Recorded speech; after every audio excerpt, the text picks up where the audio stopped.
cerita gue WHV 2019 dan sekarang gue udah kerja sebagai barista di Canberra. Gue datang ke Australia pada tanggal 29 Desember 2019. Pada video kali ini gue akan berbagi info tentang Working Holiday Visa. Nah, pada part 1 ini gue akan jelasin tentang apa sih itu Working Holiday Visa, terus kapan kuota Working Holiday Visa dibuka, serta persyaratan apa aja dan persiapan gue waktu ikut WHV 2019. Stay tune di video gue. Jadi yang pertama gue akan jelasin tentang Working Holiday Visa. Apa sih itu Working Holiday Visa? Working Holiday Visa sendiri adalah visa bekerja dan berlibur di Australia selama 12 bulan. Jadi dengan Working Holiday Visa kalian bisa bekerja di Australia tanpa batasan waktu kerja dalam 1 minggu. Jika kalian menggunakan student visa, kalian hanya bisa kerja 1 minggu 20 jam. Nah, untuk apply Working Holiday Visa, kalian bisa apply di sekarang untuk Indonesia sendiri, apply-nya udah online. Kalian bisa apply online di IMI Account Australia. Biaya dari visa ini sendiri adalah 485 Australian dollar. Apa aja sih yang kalian bisa lakukan dengan visa ini? Dengan Working Holiday Visa, kalian bisa melakukan beberapa pekerjaan tertentu seperti hospitality dan farm. Namun di satu tempat kerja, kalian maksimal kerja selama 6 bulan. Dan dengan visa ini juga kalian bisa mengikuti kursus maksimal 4 bulan. Serta kalian eligible untuk pendaftaran second year Working Holiday Visa. Namun kalian harus bekerja di farm selama minimal 3 bulan ataupun kerja hospitality di Northern Territory minimal 3 bulan juga. Untuk persyaratan second year Working Holiday Visa kalian bisa cek, nanti linknya gue kasih juga di description box di bawah. Nah, selain itu dengan Working Holiday Visa juga kalian bebas ke state manapun di Australia, dan kalian juga bisa keluar masuk Australia atau multiple entry ke Australia selama visa WHV kalian berlaku. Nah, untuk persyaratan dari Australia sendiri untuk bisa apply Working Holiday Visa, yang pertama kalian harus berada di rentang umur 18 sampai 30 tahun, dan yang kedua kalian punya paspor dari eligible country, which is Indonesia, termasuk eligible country, dan kalian harus apply dari luar Australia, jadi nggak bisa apply pada saat kalian berada di Australia. Kemudian kalian kalau menggunakan WHV tidak bisa membawa anak ataupun keluarga yang lain saat kalian apply WHV, dan kalian belum pernah apply Working Holiday Visa ini sebelumnya. Jadi untuk Working Holiday Visa Indonesia kita ada subclass, jadi kita termasuk dalam subclass 462. Kapan sih kalian bisa apply Working Holiday Visa? Nah, untuk sebagai info sebelumnya, setiap negara itu mempunyai kuota untuk apply Working Holiday Visa. Untuk Indonesia sendiri pada tahun 2019 kita dikasih kuota 1000 dalam 1 tahun. Ada juga berita mengatakan bahwa kuota WHV akan ditingkatkan menjadi 5.000 kuota dalam 1 tahun, namun belum tahu kapan kuota tersebut akan direalisasikan. Dari Australia sendiri, kuota WHV itu biasanya dibuka pada saat mulainya financial year baru, yaitu 1 Juli, dan berakhir kuota itu pada tanggal 30 Juni. Tapi kalau kuota sudah terpenuhi, berarti kalian sudah tidak bisa apply untuk Working Holiday Visa. Namun ada beberapa persyaratan yang harus kalian penuhi, dan salah satunya adalah kalian harus mempunyai SRPI atau Surat Rekomendasi Pemerintah Indonesia. Jadi, walaupun misalnya kuota Working Holiday Visa di Indonesia sudah dibuka oleh pemerintah Australia, tapi kita harus menunggu kuota SRPI dibuka oleh Dirjen Imigrasi di Indonesia.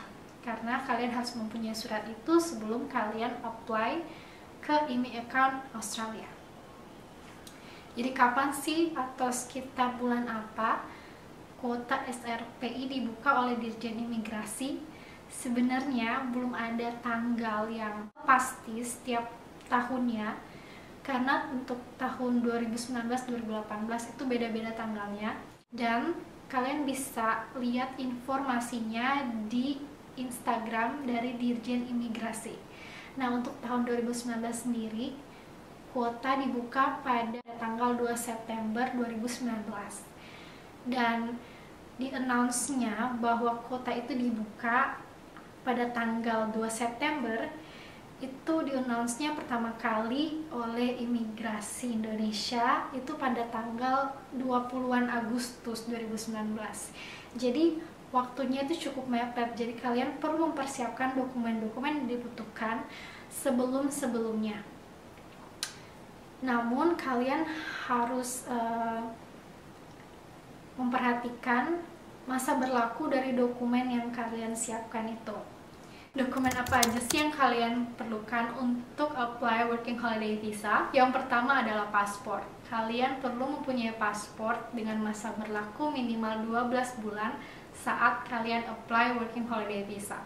Yang kedua, bank reference dengan minimal tabungan kalian 50.000 Australian dollar atau sekitar 50 juta rupiah.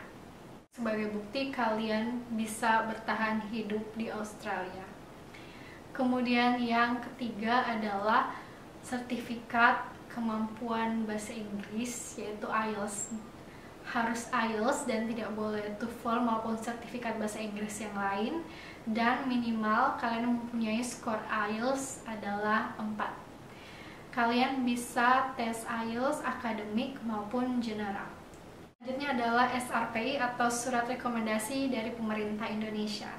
Untuk mendapatkan SRPI sendiri ada persyaratan dan dokumen yang perlu kalian persiapkan yang mirip sebenarnya persyaratannya dengan Working Holiday Visa. Gue akan share kalian persyaratan dan dokumennya serta pengalaman gue apply kuota SRPI di video gue selanjutnya. Kalau gue udah buat videonya, gue akan link di atas. Yang selanjutnya yang perlu kalian persiapkan adalah bukti kalau kalian sudah lulus kuliah berupa ijazah maupun transkrip nilai, ataupun minimal kalian sudah menempuh kuliah selama 2 tahun. Jadi kalian bisa memberikan status mahasiswa aktif sebagai bukti.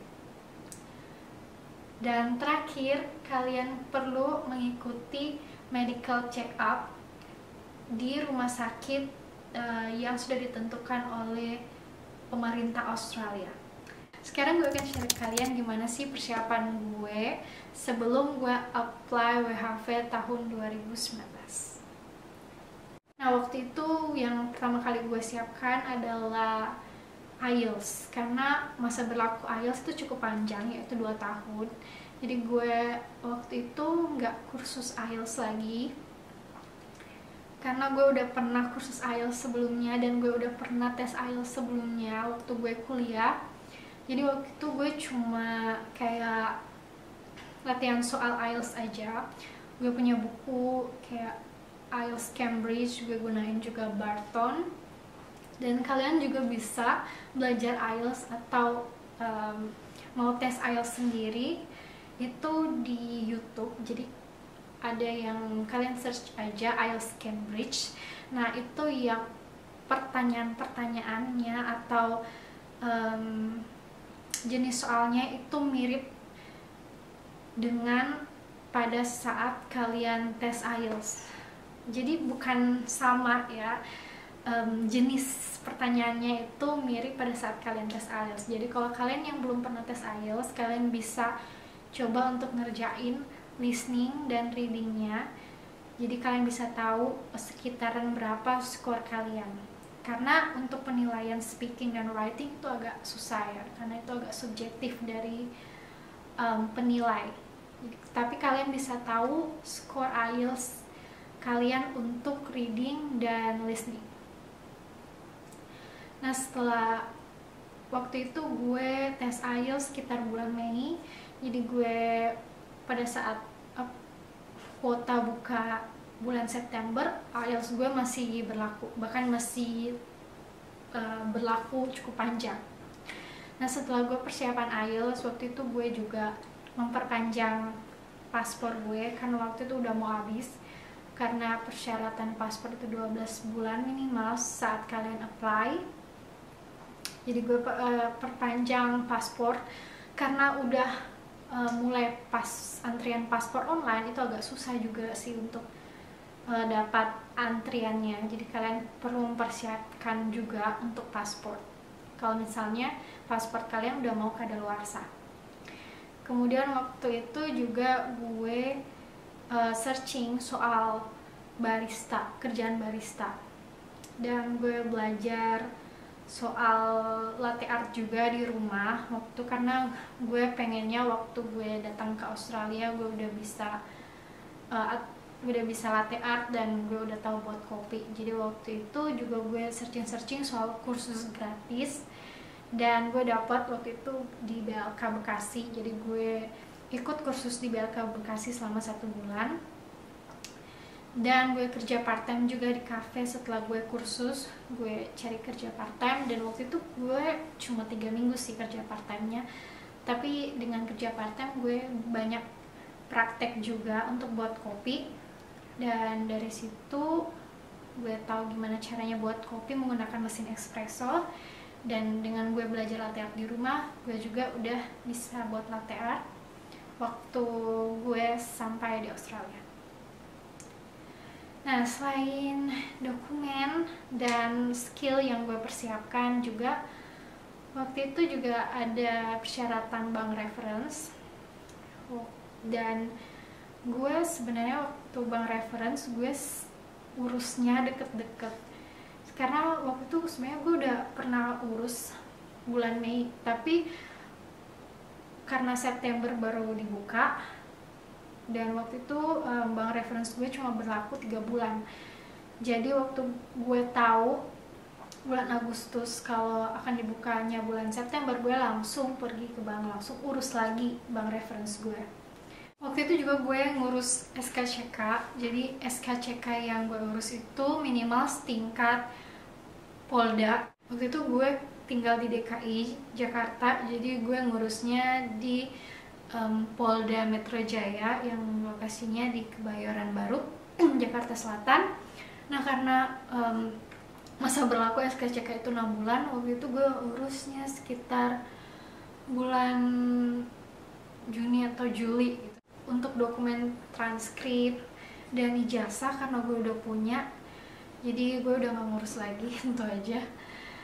Dan itu persiapan gue sebelum kuota WHV dibuka. Nah, pada saat kuota WHV dibuka itu gue berburu kuota 2019, akan gue jelasin di video gue selanjutnya. Setelah gue dapat kuota untuk wawancara untuk mendapatkan SRPI, gue langsung apply di IME account untuk mendapatkan Hub ID. Nah, setelah gue dapat Hub ID untuk medical check up, gue booking tanggal untuk medical check up di Bintaro, rumah sakit Bintaro Premier. Nah, itu biayanya waktu itu 1.020.000, dan itu tempatnya recommended banget, bersih dan gak nunggu lama kalau kalian datang pagi. Dan juga kalian dapat gratis makan, which is bakmi, enak, lumayan enak. Dan setelah kalian medical check up di sana, nanti hasil dari medical check up akan langsung dikirimkan ke pemerintah Australia, karena kalian udah punya Hub ID. Nah, itu sebagai identifikasi kalian, nanti mereka langsung kirimkan ke sana. Selain itu, sehari kemudian kalian juga bisa WhatsApp ke mereka untuk menanyakan hasilnya, kalau misalnya hasilnya bagus atau ada masalah seperti itu. Dan setelah medical check up dan tinggal nunggu, gue waktu itu tinggal nunggu SRP gue yang keluar dalam 2 hari setelah wawancara. Jadi ada beberapa dokumen yang perlu kalian translate sebelum kalian apply di IMI Account Australia, seperti akta lahir, transkrip, dan ijazah. Nah, tapi kalau kalian udah punya transkrip atau ijazah kuliah yang bahasa Inggris, kalian udah nggak perlu translate lagi. SKCK juga udah nggak perlu ditranslate karena udah bilingual. Akte lahir yang belum bilingual juga kalian perlu translate. Sendiri cuma translate akte lahir aja. SRPI kalian nggak perlu translate karena di situ ada barcode, jadi yang diperlukan itu barcode-nya. Walaupun itu dalam bahasa Indonesia, kalian nggak perlu translate SRPI. Dan ya, paling dokumen yang perlu kalian translate itu aja. Nah, sementara gue menunggu SRPI keluar, waktu itu gue isi beberapa form online di IMI account. Jadi gue udah buat account di IMI online karena gue sebelum dapat hub ID gue harus buat account dulu di IMI account Australia. Nah, waktu itu gue udah mulai untuk isi beberapa informasi gue dan beberapa dokumen yang gue udah punya, gue udah upload, namun belum gue submit karena gue nunggu SRPI-nya. Setelah gue dapet SRPI, baru gue cek semua infonya lagi dan gue upload semua dokumen. Ada dokumen sisa yang belum ada dan gue submit. Nah, berapa lama sih yang gue butuhkan untuk granted visa gue? SRPI gue dapetnya pertengahan Oktober dan dulu gue di granted bulan November. Jadi nggak sampai sebulan sih, jadi kayak berapa minggu, kayak 2 atau 3 minggu gue dapat grantednya. Itu gue seneng banget. Gue granted November dan gue ke Australia nya itu bulan Desember, tepatnya 29 Desember 2019.